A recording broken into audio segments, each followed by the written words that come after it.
बच्चा अपन कोख में रखेले, लेकिन बच्चा पैदा कैला के बाद भैया हम बहुत छोट बानी, उम्र में बहुत छोट बानी, वो लोग मत कहिलो, बहुत बहुत धन्यवाद।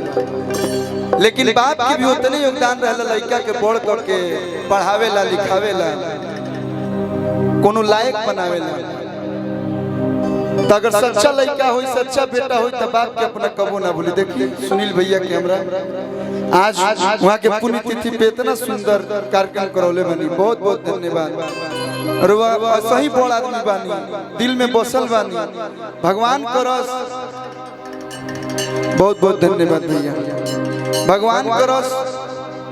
और वह जितना ना सोचले होखी उतना नाम होके, नाम तो बड़ा ही बा। राउर परिवार के हर लोग दिन दुना रात चौगुना आगे बढ़स। हम छोट बानी, बस प्रार्थना कर सकी ना, लेकिन एगो भाव बा बेटा के अपन बाप के प्रति। आरे की चपले परान रही तान में, हम अपने बाबूजी के बहुत प्रेम करी ना अभी हो, काहे कि आज हम जौन भी बानी, सबसे पहले रउआ लोग के तो प्यार बने, रउआ लोग के बिना कलाकार अधूरा बने। लेकिन हमारे बाबूजी ही अपन सब काम धाम छोड़ के, हमने के 4 भाई हैं जा, वो 3 गो भाई पे ज्यादा ध्यान ना दिले, लेकिन चौथा हम हैं, मझिला हम हैं। शुरुए से हम तनी कमजोर लइका रही, रउआ लोग के प्यार पर दूध दही माठा खनी तगड़ा हो गए। शुरू से हम तनी रोगिया हटाई के रहे, तो हमरा के लेके अपन में हीरो होंडा स्प्लेंडर पर लेके पापा जी आ खूब घुमावस, कैसे से लेके पुरान से लेके हर जगह। फिर वो लोग के आशीर्वाद से गाड़ी बनला सब हो। आरे की चपले परान रही तान में, उहे रही है हमारा जीवन में, कि उनका याद आइल कबहू न छूटी, कि उनका याद आइल कबहू न छूटी हो, कि जब ले अरतिया न उठी।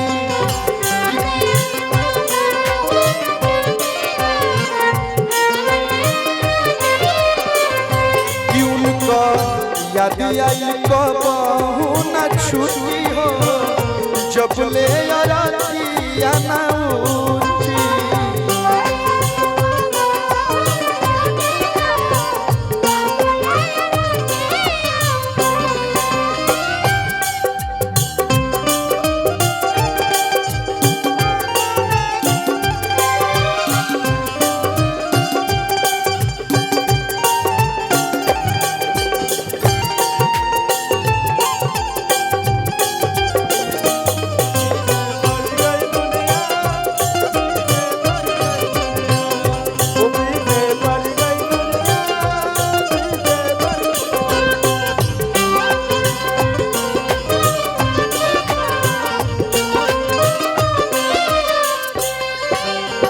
लोग माई बाप के कैसे भुला जाला, हमरा यह ना बुझाला। कैसे भुलाई नहीं भूलल सन बा,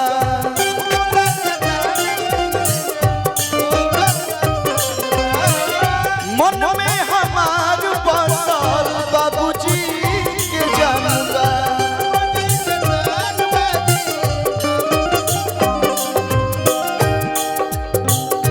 कैसे भुलाई नहीं भूलल सन बा, मन में हमार बसल बाबूजी के जानबा। कि उनका एक बहुत बड़े बाबा कहे थे कि मंदिर में जाकर कौन चीज खाती जब माई बाबू खुश ना रही। अगर रउआ लोग के सच में बहुत खुश रहे के बाद, तब भोरे भोरे माई बाबूजी के गोड़ छुई, माई बाबूजी के दवाई पूछ ली, वही फूल खुश रहे। कि उनका नाम लेके जागी और सुती हो, जब ले अरतिया न उठी।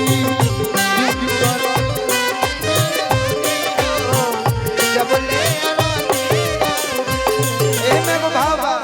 भैया कि काहे माया में भुलाइल बड़ा तोता हो खोता छोड़ के जाए के पड़ी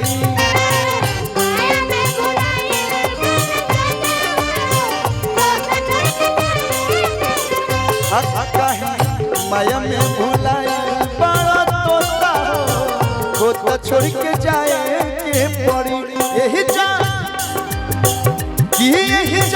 स्वार्थ खातिर निमन बाबू होता हो यही जा स्वार्थ खातिर निमन बाबू होता खोता छोड़ के जाए के पड़ी